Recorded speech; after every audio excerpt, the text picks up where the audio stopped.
She fell asleep on the last train out of Minneapolis, and she woke up beside the man who would change everything about her life. If a story like this warms something in you, stay with us until the very end. And if you haven't yet, take a second to subscribe to Winter Veil, because we tell stories exactly like this one every single week. Dear viewers, I have always believed that snow has a strange kind of mercy to it, the way it slows the world down and forces tired people to finally rest. This story is about a woman who forgot how to stop moving and a man who decided, just once, to let her sleep. I hope it reminds you that sometimes the kindest thing anyone can do for us is simply let us be still. The 10:42 p.m. train pulled into the Franklin Avenue platform with a low mechanical groan, and the doors chimed their final warning. Madison Sullivan sprinted across the icy concrete, her boots slipping twice, her breath fogging in ragged clouds ahead of her. She wasn't carrying much, only a canvas tote bag clutched against her chest like it held something fragile.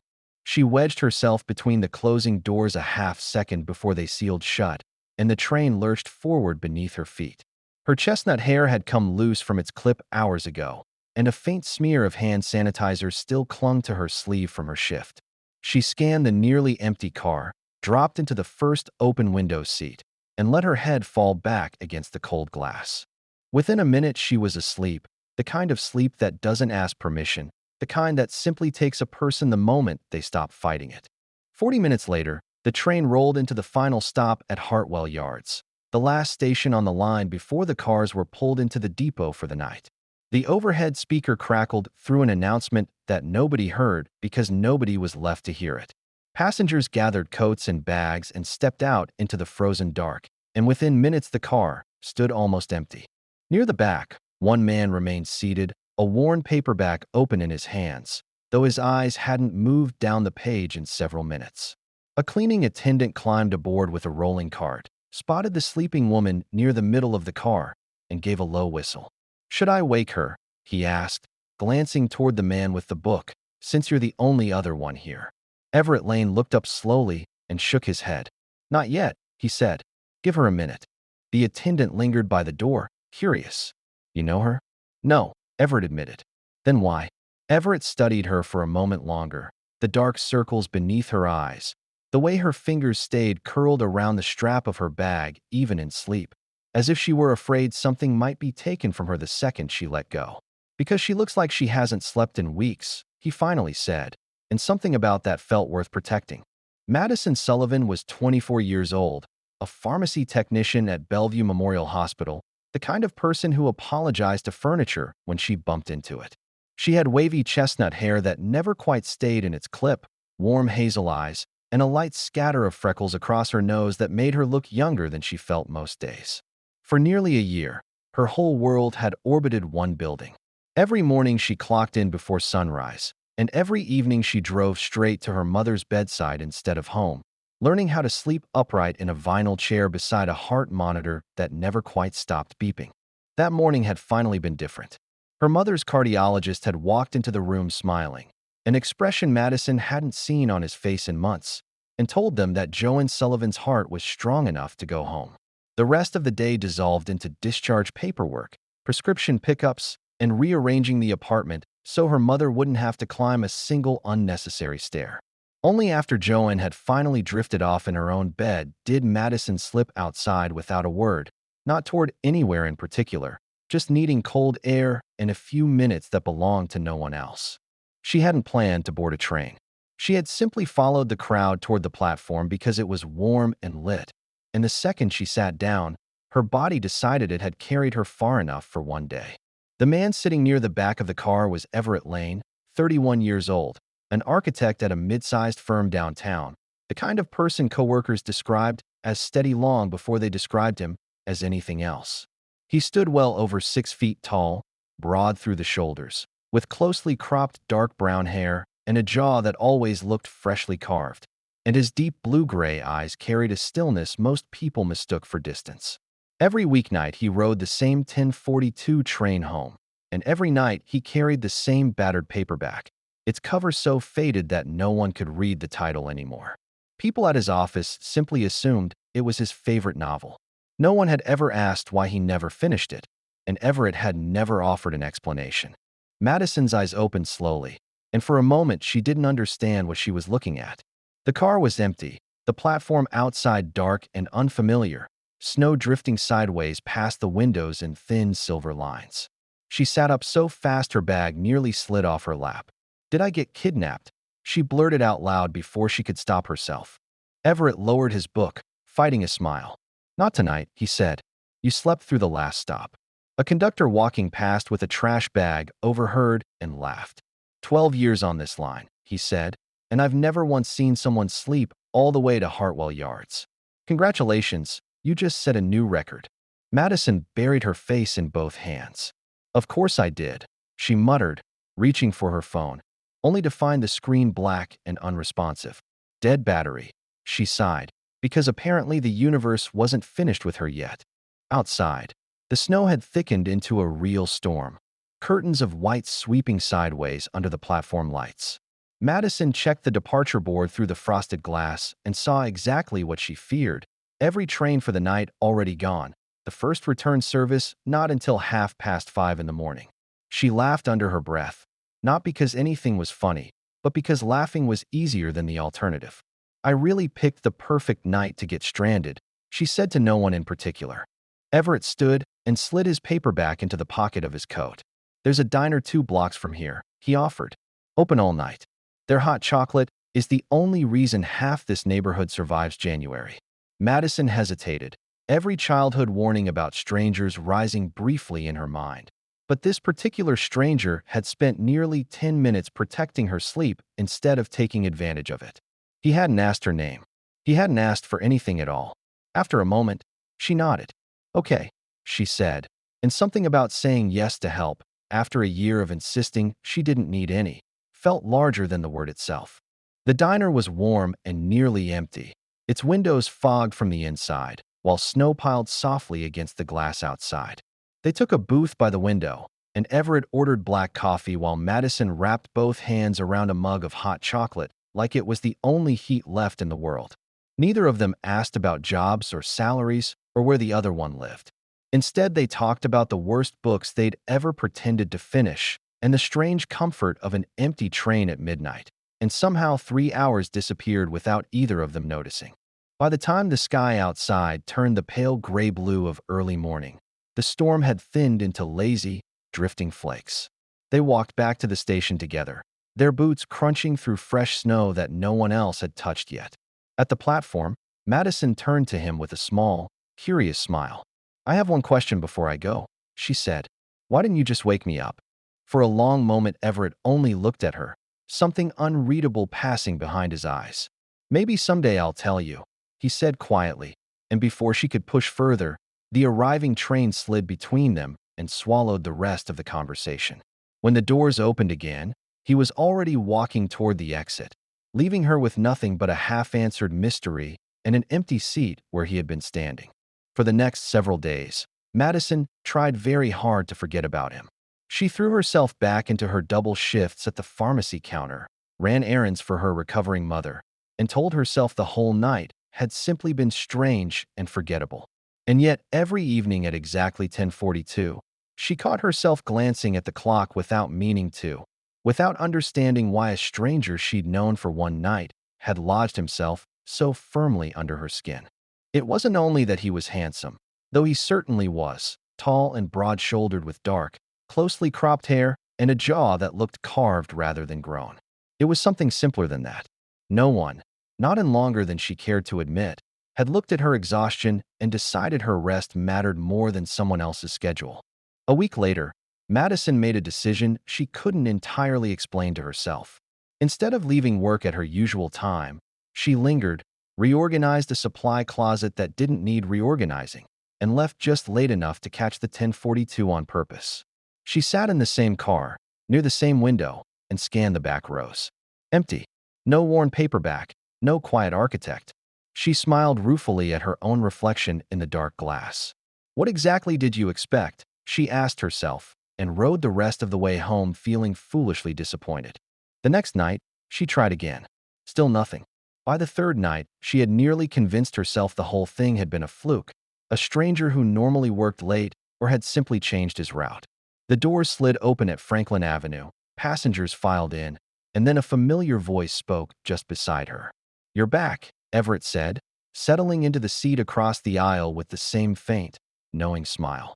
"So are you," she shot back, laughing before she could stop herself. "I usually am," he said, nodding toward the empty space beside her. "Mind if I sit?" "I think it's technically your train too," she said. "It probably is." A conductor passing through recognized them both and grinned. "Well, if it isn't the Sleeping Beauty and her keeper," he said, earning a groan from Madison and a quiet chuckle from Everett. Word had apparently traveled fast among the night crew, and neither of them minded nearly as much as they pretended to. The routine built itself without either of them planning it. Some nights they talked the whole ride home about nothing important, favorite childhood cartoons, the impossible names coffee shops gave their drink sizes, whether pineapple belonged anywhere near a pizza. Other nights they said almost nothing at all and let the city lights slide silently past the windows, comfortable in a way that surprised them both. 2 weeks in, they stopped by the diner again after their ride, and the waitress recognized them instantly.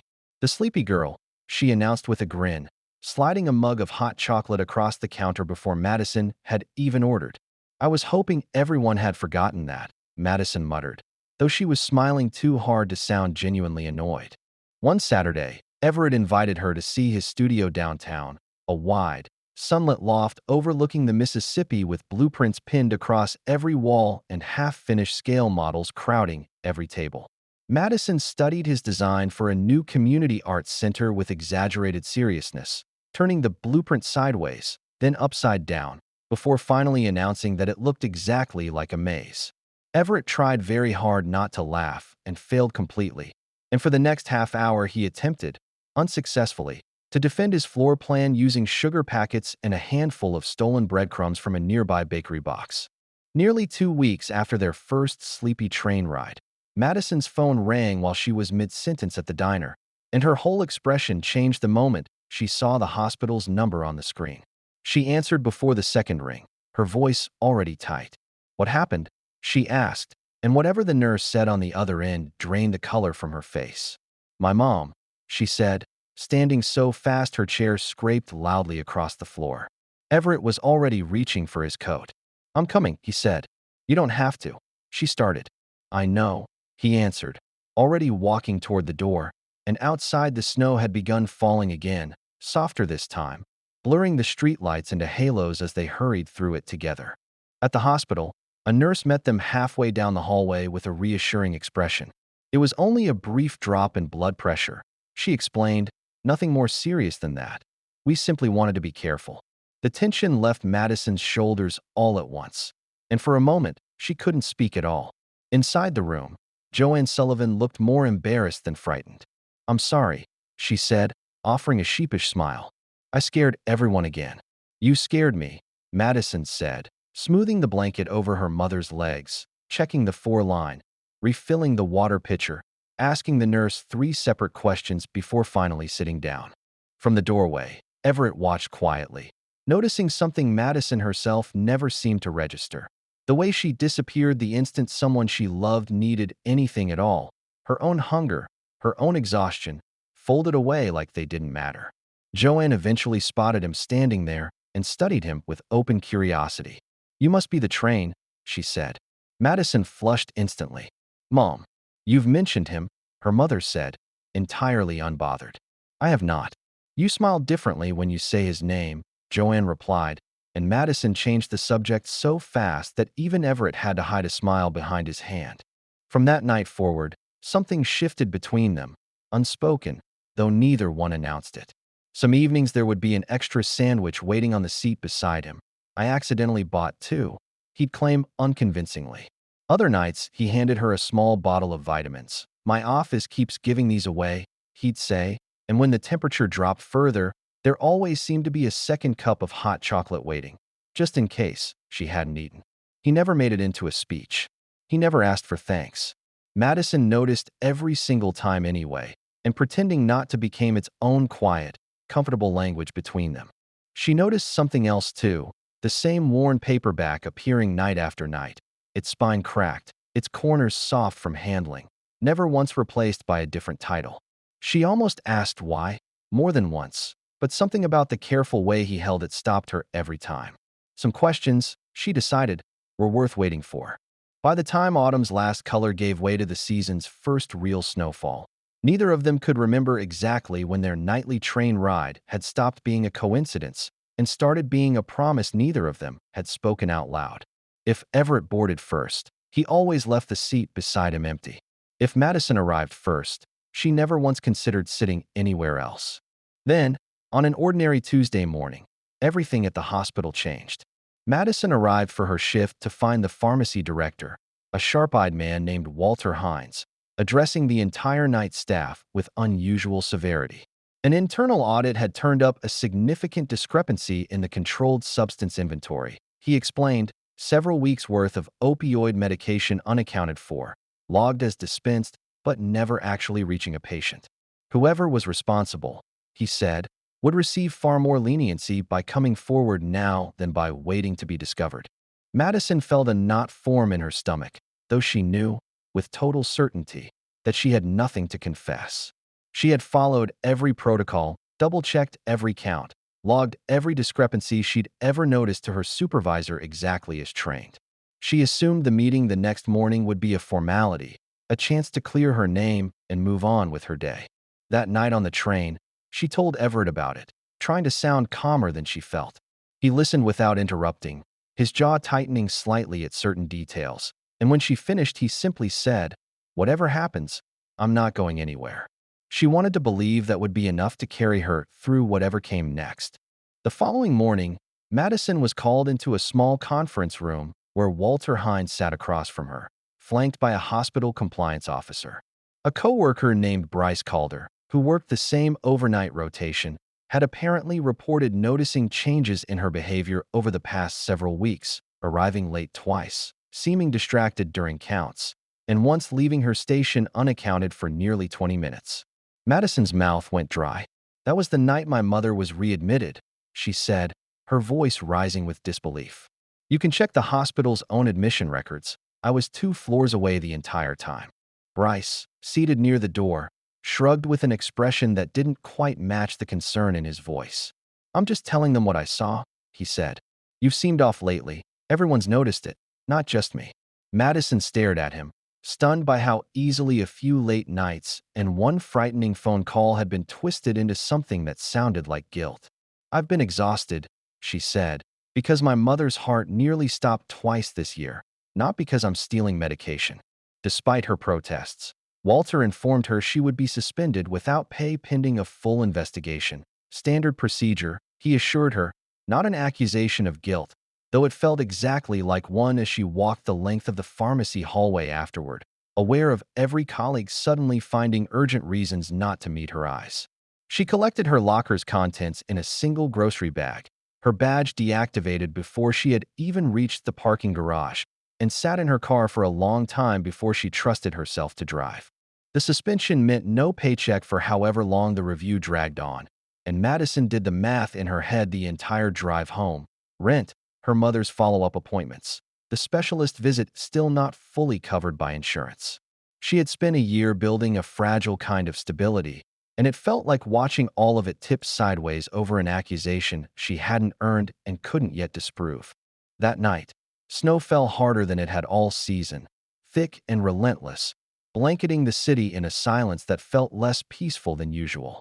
Madison sat across from Everett at the diner, turning her mug in slow circles without drinking from it. "I don't understand how this happened," she said, her voice low. "I've never taken so much as an extra cotton ball from that pharmacy, and now half my department is looking at me like I'm a criminal." Everett reached across the table and stilled her restless hands with his own. "Then we proved them wrong," he said simply.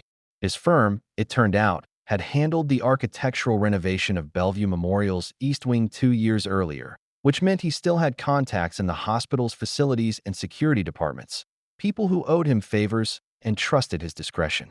That weekend, Madison finally told her mother everything, unable to keep the weight of it hidden any longer. Joanne listened without interrupting, then reached for her daughter's hand with more strength than her frail fingers usually managed.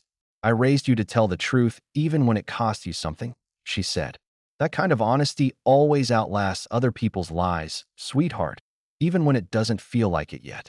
Madison rested her head on her mother's shoulder and let herself cry for the first time since the accusation, grateful for a comfort no hospital could prescribe. Joanne stroked her daughter's hair the way she had when Madison was small enough to believe her mother could fix anything simply by being present, and for a few quiet minutes neither of them said another word. The small apartment filled with nothing but the soft tick of the radiator and the hush of snow gathering on the windowsill outside. With help from a facilities contact still loyal to Everett's old renovation team, they were able to review badge access logs for the secured pharmacy storage room. Records the initial investigation apparently hadn't cross-referenced closely enough. The logs showed a pattern immediately. A badge entering the storage room late at night on dates when Madison's own timesheet placed her nowhere near the building. Dates that matched almost exactly with Bryce Calder's scheduled shifts. Everett laid the printed logs across the diner table between them. "Look at this," he said, tracing 3 separate entries with his finger. "Every single one lines up with a night you weren't even scheduled to work." Madison stared at the pattern, her hands trembling slightly. "He set this up so it would look like me," she said slowly, "or he never expected anyone to check this carefully at all." Armed with the access logs, Madison requested a formal review meeting with Walter Hines and the compliance officer, this time bringing Everett along as a witness to the documentation his contact had helped locate. Bryce was called into the same room, visibly less confident than he'd been days earlier. Walter slid the printed logs across the table. "Can you explain why your badge accessed the controlled storage room on 4 dates you weren't scheduled to work?" he asked, his voice flat and unreadable. Bryce's jaw tightened. "I must have covered a shift," he said, though the tremor in his voice betrayed him before anyone could respond. "Which shift?" Walter pressed. "For who?" Bryce hesitated a beat too long, and in that silence, the compliance officer slid a second document across the table without a word, financial records subpoenaed earlier that week showing a series of debts tied to an online gambling account. Debts that had grown considerably in the exact months the missing medication began disappearing. The room went completely still. Bryce's composure finally cracked. "I never meant for it to land on her," he said, his voice dropping to something almost pleading. "I was going to pay it all back before anyone noticed. I swear, I just needed time." Walter Hines closed the folder in front of him with a sharp, final motion. "You'll have plenty of time to explain that to the review board," he said, "and to the police, since we're required to report controlled substance theft regardless of intent." Madison sat frozen through most of it, relief and fury tangled together in her chest, until she could hardly separate one from the other. When it finally ended, Walter turned to her with something close to an apology in his eyes. "On behalf of this hospital," he said, "I'm sorry for the assumptions we allowed to guide this investigation before we had the full picture. Your position and your back pay will be fully reinstated effective immediately." Madison only nodded, unable to trust her own voice yet, and reached instinctively for Everett's hand under the table. That evening, the season's first real snowstorm finally broke, and for once the snow outside the diner window felt like celebration instead of dread, fat, unhurried flakes drifting gold beneath the streetlights. Madison laughed for what felt like the first time in weeks, a real laugh, the kind that came from somewhere she'd nearly forgotten existed. Everett watched her with something in his expression he didn't bother hiding anymore. Life slowly steadied itself after that. Joanne's health continued improving, well enough that she insisted on cooking dinner again and occasionally shooed Madison out the door toward her evening train with mock exasperation. Somewhere along the way, the 1042 had stopped being a commute and started being the best part of Madison's day, not because of the route, but because of who was always waiting in the same seat. Then, on an unremarkable Thursday afternoon, an email arrived in Madison's inbox with the subject line "Congratulations," and she nearly deleted it as spam before recognizing the sender. A prestigious clinical pharmacy fellowship in Boston, fully funded, 12 months long, the exact program she had once dreamed about before her mother's illness had rearranged every plan she'd ever made. She read it 3 times before she believed it was real. When she showed Everett that evening, he read the email slowly, and a small, certain smile spread across his face.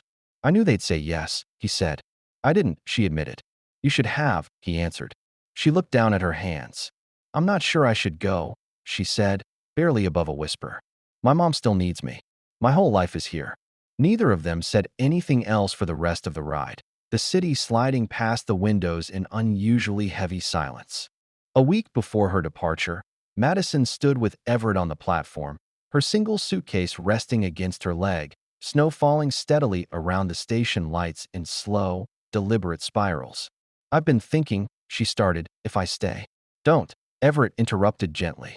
She looked up at him, startled by the firmness in his voice. "Don't stay because of me," he said.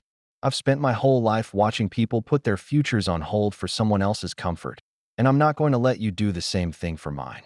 "But what if I miss this?" she asked, her voice breaking slightly. Everett stepped closer, close enough that only she could hear him over the wind. "If you stay," he said, "someday you'll wonder who you might have become, and I never want to be the reason you have to ask that question." Then, quieter still, he added, "Go learn everything you're supposed to learn. Come back when you're happy, not because you miss me." Those words broke something open in Madison's chest, not because they hurt, but because they were the most complete kindness anyone had ever offered her. He wasn't asking her to stay. He wasn't asking her to choose him over herself. He was simply protecting a future she'd nearly forgotten she was allowed to want. 3 months in Boston gave Madison back pieces of herself she hadn't realized she'd lost. She trained under pharmacists whose research she'd studied since college, presented in rooms that once would have terrified her, and slept full nights for the first time in over a year. Everett never once asked her to come home early. Some nights, he sent a photo of the empty train seat beside him with no caption at all. Some nights, she sent him unfinished sketches from her old design notebook, asking for an architect's honest opinion, which usually came back reading needs fewer mazes, a joke that never stopped making her laugh. While Madison was away, a change was building inside Everett's own firm. A regional developer had approached the partners about acquiring a controlling stake, promising expansion and larger contracts in exchange for scaling back the firm's smaller community projects, including the affordable housing renovation Everett had spent over a year fighting to get approved. Senior partner Douglas Kerr, newly influential after the proposed buyout, made his position clear in a meeting Everett almost didn't attend. That community work looked good in a press release, but did nothing for the firm's margins, and that Everett's public involvement with a hospital theft scandal, however unfairly resolved, wasn't exactly the image the new investors wanted attached to the brand. Everett sat through most of that meeting in controlled silence, watching a project he believed in get reduced to a line item on someone else's spreadsheet. When Douglas finally paused for questions, Everett stood. "With respect," he said, "the housing renovation isn't a press release. It's 42 families who currently live without reliable heat in the winter. If this firm can't survive supporting that, then maybe it isn't the firm I thought I was building my career inside of." Douglas's expression hardened. "This isn't personal, Everett," he said. "It's business, and the investors have made their position clear." Everett didn't back down. "Then make my position just as clear," he answered. "I'd rather lose the contract than lose the reason I became an architect in the first place." The room went quiet in a way conference rooms rarely do. Several partners exchanging uneasy glances neither Everett nor Douglas seemed to notice. Douglas leaned back in his chair, unwilling to let it end there. "The investors aren't asking you to abandon your principles, Everett," he said. "They're asking you to be strategic about which battles you fight in public." Everett shook his head slowly. 42 families without reliable heat isn't a battle I'm willing to be strategic about," he said. "If this firm needs me to choose between a bigger contract and doing the work I actually believe in, then you already have my answer, and I'd rather hear it from me now than read it in my resignation letter later." The firm's oldest partner, a soft-spoken woman named Eleanor Voss who had mentored Everett since his first year out of school, finally spoke from the far end of the table. "If we lose Everett Lane over a spreadsheet," she said, "we lose more than one project. We lose the reputation that got us the investors' attention in the first place." A vote was called that same afternoon. When it ended, the housing renovation stayed. Douglas's proposed cuts were shelved, and Everett kept both his position and the project he'd nearly walked away to protect. He didn't tell Madison any of it while it was happening, not wanting to add weight to a season that finally felt lighter for her. When the fellowship ended, She decided not to announce exactly which flight she was taking home, wanting to surprise him instead, though her mother, predictably, could not keep a secret to save her own life and had already tipped off Everett's sister within the hour. Madison collected her suitcase, the same navy one Everett had given her before she left, and instead of taking a cab home from the airport, she waited for the evening train. At exactly 10:42, she boarded the same car, the same row, the same window seat where a year earlier exhaustion had first rewritten the direction of her entire life. This time she was wide awake, and she knew exactly who she was hoping to find waiting. The car was nearly empty. Everett was nowhere in sight, and for a moment disappointment crept in before she noticed something resting on the seat beside the window, a small paper bag with her name written across the front in familiar handwriting. Inside sat a cup of hot chocolate, still faintly warm, and beneath it lay the same worn paperback Everett had carried every night since the day they met, its cover soft with age, an old expired train ticket tucked between its pages, the exact ticket from the night she'd slept through the last stop. A folded note rested beside it. "Thought you might sleep better on the right train this time," it read, and Madison laughed softly before the laughter dissolved into something closer to tears. She turned around, and Everett stood near the carriage doors, hands in his coat pockets, watching her with the same quiet, patient smile he'd worn the very first night. Neither of them moved for a moment. Then Madison crossed the space between them and wrapped both arms around him, and he held her back without hesitation, without any of the careful distance either of them used to keep. "You knew?" she whispered against his shoulder. "Your mother is terrible at secrets," he admitted. "She calls it helping," Madison laughed. "That sounds dangerous," he said. "It is," she agreed, and neither of them let go. They sat together as the train pulled out of the station, snow drifting gently past the windows in the soft, unhurried way it only seemed to fall late at night. Madison held the old paperback in her lap, and this time, without needing to ask, Everett opened it himself and slid a small photograph free from between the pages, the same picture that had once slipped out at the diner months earlier, a laughing teenage girl with her arms slung around a much younger version of him. "You promised next time," Madison said softly. "I know," he answered, resting his thumb against the worn cover for a long moment before he finally began. "Her name was Casey," he said. "She was my younger sister. She died when she was 19, and it happened the same night I fell asleep and missed 7 phone calls from her, because I'd left my ringer off after a long shift and never heard a single one." Madison went completely still, letting him continue at his own pace. "Her car broke down on the highway that night," he said, his voice steady but quieter now. "She called because she was scared and didn't know who else to try." Before anyone reached her, he stopped, and the silence finished the sentence for him. "For years afterward, I kept thinking that if I had just answered once, maybe she would have stayed inside the car and waited instead of walking for help. After that," he said, "I started waking people, friends who fell asleep on my couch, coworkers who dozed off too late at their desks, strangers who looked like they might miss their stop. I couldn't stand the idea of someone sleeping through a moment when they might be needed somewhere." Madison finally understood every conductor's joke, every time he'd let her sleep anyway despite everything he'd just described. "The night we met," he continued, "I almost woke you too. I reached toward your shoulder, and then I actually looked at your face, the circles under your eyes, the way you held on to that bag, even asleep, like you were terrified of losing something. You didn't look careless," he said, searching for the right word. "You looked finished, like the world had already taken everything it planned to take and was still asking for more. So I let you sleep," he said, "for the first time since Casey died. I didn't know your name.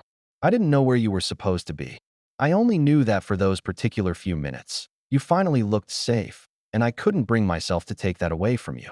A tear slipped down Madison's cheek, not from sadness exactly, but from finally understanding the full weight of the gift he'd given a stranger on an ordinary Tuesday night.